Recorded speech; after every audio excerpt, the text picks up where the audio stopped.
Et ils vécurent tous heureux pour toujours, jusqu'à ce que l'angoisse existentielle pure d'être un jouet s'installe. Avant de te demander comment fonctionnent les émotions des tueurs en série, les robots en ont-ils assez de nos conneries pour anéantir l'humanité? Pixar, pourquoi tu nous fais ça? Parlons des tout premiers héros de Pixar, Woody et Buzz. Dans le premier Toy Story, Woody et Buzz sont passés des rivaux à l'une des amitiés les plus emblématiques de l'animation. Où que Woody et Buzz aillent, à l'université avec Andy ou dans une garderie, rien n'importait tant qu'ils restaient ensemble. La meilleure fin pour la trilogie était de transmettre la bande à un nouvel enfant pour que la magie continue avec une nouvelle génération. Avec un tel message, c'est ironique que le quatrième film ait presque tout gâché. Toy Story 4 est correct, mais sa fin nous a laissé un goût amer. En résumé, Woody décide de fuir l'agitation d'être le jouet d'un enfant pour devenir un jouet perdu et parcourir le monde avec Bergère. On peut comprendre son point de vue pour être honnête. Comme Bonnie a pratiquement oublié que Woody existait, il était logique qu'il préfère que des enfants jouent avec lui qu'il appréciait vraiment. Nous avons deux reproches cependant. D'abord, Woody et Buzz sont séparés. Leur amitié était le cœur de toute la série jusqu'au quatrième film. Que Woody abandonne son vieil ami paraît tout simplement faux, même si ses raisons sont compréhensibles. Mais le problème principal, c'est qu'être un jouet perdu n'est pas aussi romantique que Bergère le dit. Par exemple, Lotso était un jouet perdu et il est devenu un tyran psychotique de la garderie. Je vais m'effondrer quand il partira.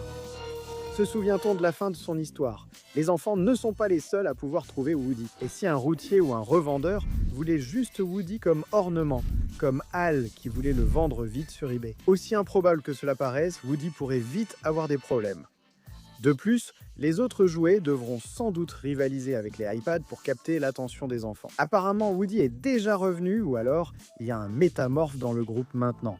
Je ne suis pas inquiet, tu ne devrais pas l'être non plus. Peut-être que le requin du premier film imite désormais très bien Woody. Regardez, je suis Woody, salut les amis! Salut les amis! Restez avec nous pour les réponses. Ensuite, parlons du héros improbable de Ratatouille, Rémi. Ratatouille compte parmi les meilleurs et les plus inspirants films de Pixar. Si un rat peut cuisiner, vous pouvez aussi réaliser vos rêves. C'est sûrement plus simple à faire quand on n'est pas un rat, sans craindre les exterminateurs. Anton Ego a peut-être été assez gentil pour garder le secret de Rémi, d'autres critiques, et les clients snobs d'un restaurant français haut de gamme pourraient être moins indulgents. Dès qu'un rat est vu, le restaurant ferme, comme le Gustoz à la fin du film. Rémi ne sera probablement jamais pleinement reconnu pour sa cuisine. Dès qu'il sera révélé qu'il est un rongeur et qu'il ne porte même pas de Charlotte, son restaurant sera à nouveau fermé. Tu es un chef, mais tu restes seulement un rat. Et n'oublions pas que c'est le scénario le plus favorable, puisqu'il pourrait aussi simplement être exterminé. Rémi devra investir beaucoup en discrétion à l'avenir. Il va sans dire que certaines fins heureuses de ses films seraient irréalistes dans la vraie vie. Regardez Nemo, vedette d'un film Pixar. Il est naturel que son océan soit plein de couleurs et de créatures joyeuses. On aperçoit parfois des déchets, mais il ne joue jamais un rôle clé dans l'intrigue. Dans le monde de Dory, l'océan semble bien moins propre et joli qu'en 2003. Dory se retrouve coincé dans un emballage plastique à 6 anneaux pour canettes. Or, si je regarde un film Pixar, ce n'est pas pour une vision déprimante de notre monde. Mais il est difficile de ne pas penser au fait que la pollution dans l'océan est devenue un problème de plus en plus important au fil des années. Si jamais on a droit à un troisième film Le Monde de Nemo, on ne serait pas surpris. Si c'était un conflit majeur, il est difficile d'imaginer qu'un tel film finisse bien. Monsieur Ray ne peut nettoyer que quelques marées noires et seul. Passons à la prochaine entrée. Lucas raconte une histoire touchante sur un monstre marin protégé qui rencontre un autre monstre plus ambitieux et ils deviennent rapidement les meilleurs amis du monde. Piacere, trollamo trombetta. Je suis un peu expert en trucs d'humains. Hélas, leur destin les séparait car ils avaient des objectifs différents, mais ils avaient en bâti une amitié forte qui les a rendus meilleurs. La fin du film était douce amère, sûrement parce que le principal méchant n'était pas menaçant. Si Luca et Alberto avaient affronté un vrai chasseur de monstres marins menaçant, et non un simple tyran, leur histoire aurait pu finir bien autrement. En fait, ils ont bien rencontré un tel monstre sous la forme du père de Giulia, Massimo, dont le changement d'attitude est venu car il était fondamentalement bon, et a vu que Luca et Alberto ne menaçaient pas sa fille. Aussi touchant que soit cet aspect, les préjugés contre les monstres marins ne viennent pas toujours du désir de protéger les proches. Certains veulent juste éliminer ceux qu'ils jugent différents. Luca et Alberto sont de bons garçons, mais ils devraient regarder un poncho dans leur sac au cas où. Ensuite, l'exemple le plus évident des contraires qui s'attirent chez Pixar, Élémentaire. Celui-ci semble ne pas nécessiter d'explication. On accepte de suspendre notre incrédulité devant les films Pixar.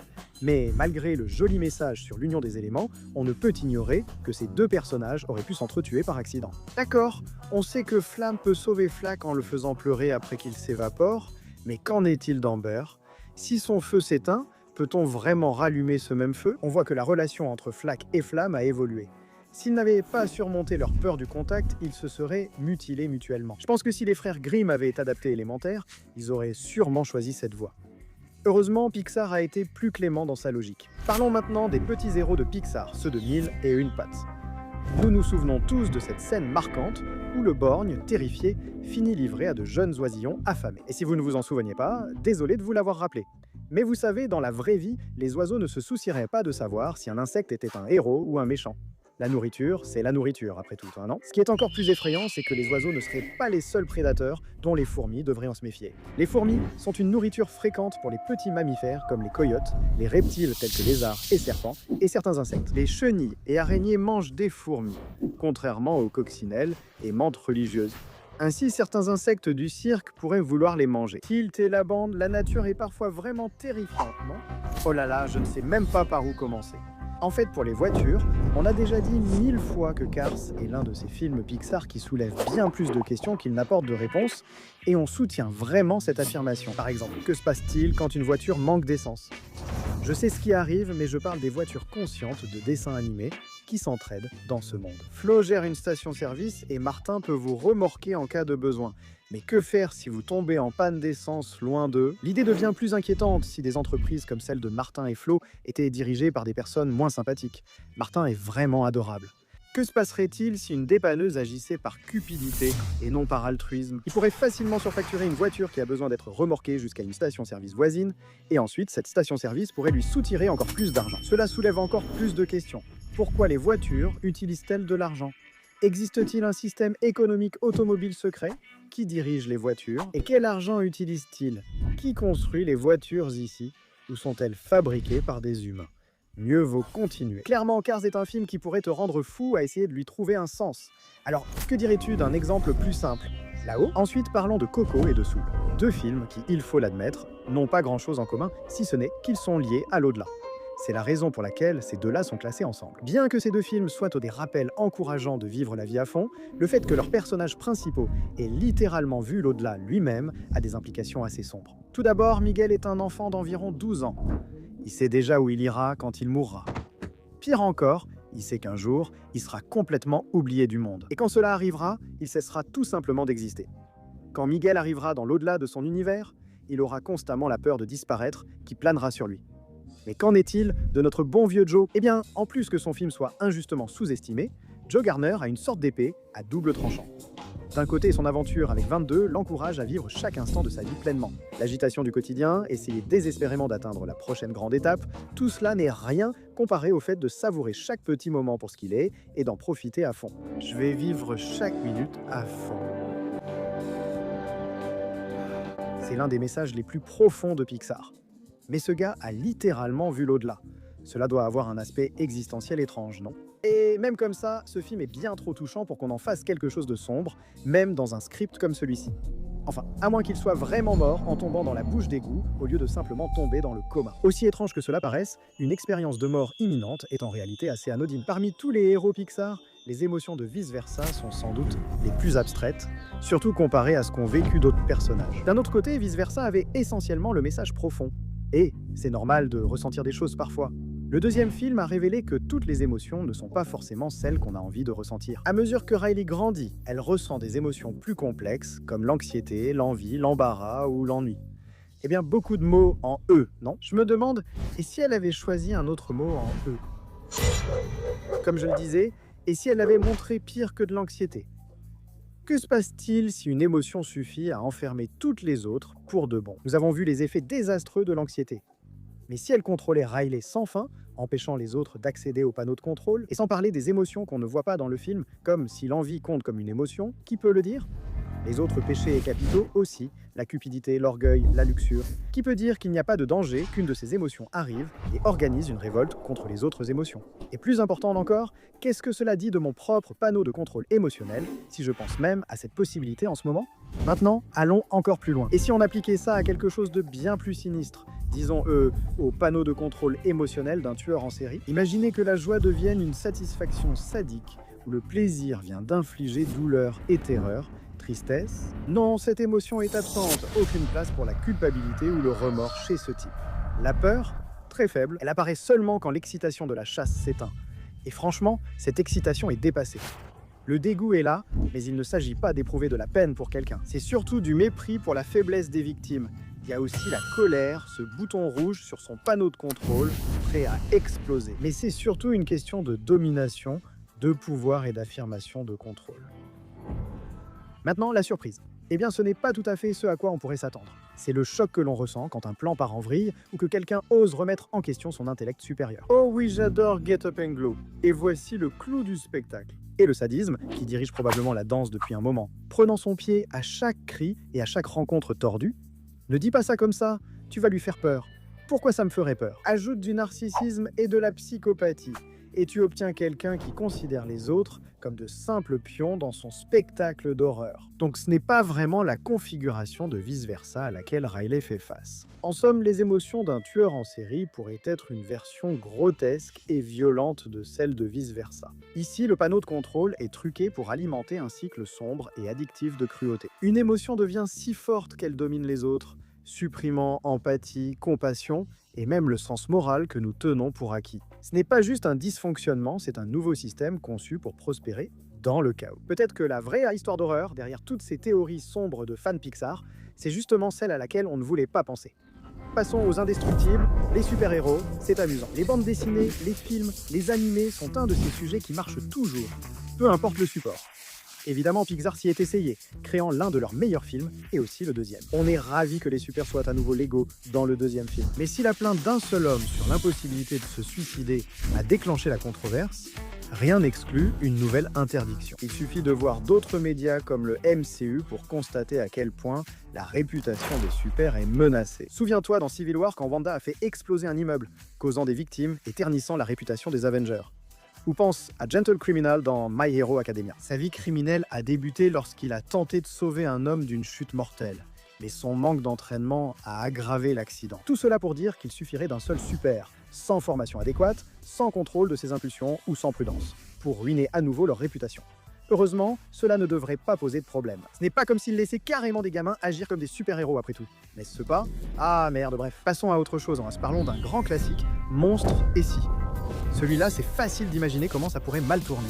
L'idée que des monstres effraient des enfants pour exploiter leurs cris comme énergie est à la fois amusante et un peu dérangeante. Remplacer les cris par des rires améliore l'image publique.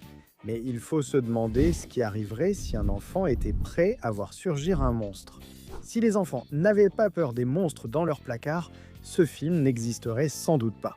Certains ont donc sûrement installé des pièges à monstres, au cas où. Imaginez l'un des monstres essayant de faire peur à un enfant obsédé par le surnaturel. Comme Deep de Invader Zim, ils pourraient se voir toutes leurs opérations exposées et finir même vendus à la science. Espérons cependant que les monstres prennent beaucoup de précautions pour éviter que ce genre de choses n'arrive, et si ce n'est pas le cas, espérons que cela tombe sur quelqu'un comme Léon. On associe souvent les grands monstres poilus de Pixar à Sully, mais Alerte Rouge mérite aussi sa place dans cette catégorie. Puisque c'est une discussion hypothétique, nous allons ignorer que la mère de Mémé a tenté de la tuer. Pour l'instant, on indiquera simplement que Mei peut naturellement se transformer en énorme pandarou, ce qui peut mal tourner de plusieurs façons. La transformation de Mei dépend avant tout de ses émotions. La bande-annonce « Fille à sa maman » résume parfaitement cela. Si Méline s'énerve trop, elle pourrait passer en mode panda sans prévenir. Il y a des endroits où ce serait vraiment problématique, comme dans une voiture par exemple. Si vous avez déjà conduit sur une autoroute très fréquentée, vous savez à quel point ça peut être stressant. Alors imaginez l'adolescente Mei en train d'apprendre à conduire, découvrant les horreurs des embouteillages à 17h et ayant soudainement besoin d'une nouvelle voiture. Et peut-être devoir de l'argent à d'autres conducteurs pour payer les leurs. Les dégâts matériels que Mei pourrait causer, même sans mauvaise intention, sont terrifiants. Imaginez qu'elle fasse un cauchemar qui la fasse passer en mode panda pendant son sommeil. Si elle est mariée, dans ce cas, elle pourrait écraser son conjoint. Même si ce n'est pas le cas, elle pourrait détruire sa chambre sans le vouloir. C'est super que Mei ait confiance en elle et reste authentique, peu importe l'avis des autres. Mais elle devra vraiment redoubler d'efforts pour éviter que cette histoire de transformation en géante poilue ne ruine sa vie ou celle de ceux qui l'entourent. Il est maintenant temps d'évoquer mon film Pixar préféré, Wall-E. En ce qui concerne les interprétations sombres de films d'ordinaire joyeux, Wall-E est peut-être l'un des plus simples, voire le plus simple, à analyser. Le film montre l'humanité réduite à une ombre, totalement dépendante de la technologie pour voyager dans l'espace. La Terre étant presque inhabitable, le film finit bien. Le capitaine Wall et Eve unissent leurs efforts pour la rendre vivable. Mais connaissant l'humanité, qui sait quand ils détruiront encore la planète et que tout recommencera. Pire encore, puisque des robots comme Wall-E et Eve semblent avoir des émotions, qui peut assurer que sur l'Axiom ou ailleurs, ils continueront à aider l'humanité. Ce film est sorti en 2008, bien avant les avancées majeures en intelligence artificielle comme ChatGPT. Avec une technologie avancée, les humains régressent, donc des voyages vers l'Axiom pourraient permettre aux robots de renverser l'humanité et de dire « Très bien, je vais le faire moi-même ». On sait que Wall-E ne ferait jamais ça, mais tous les robots assistants créés par l'homme ne sont pas là aussi cool. Wall-E. Je veux dire, tu as vu les Mitchell contre les machines, non? Si un smartphone peut presque prendre le contrôle de toute l'humanité, imagine les dégâts qu'une armée de robots conçus spécialement pour s'occuper d'humains morbidement obèses pourrait causer. Eux qui satisfont le moindre caprice s'ils se révoltaient. Mot, que Dieu nous aide.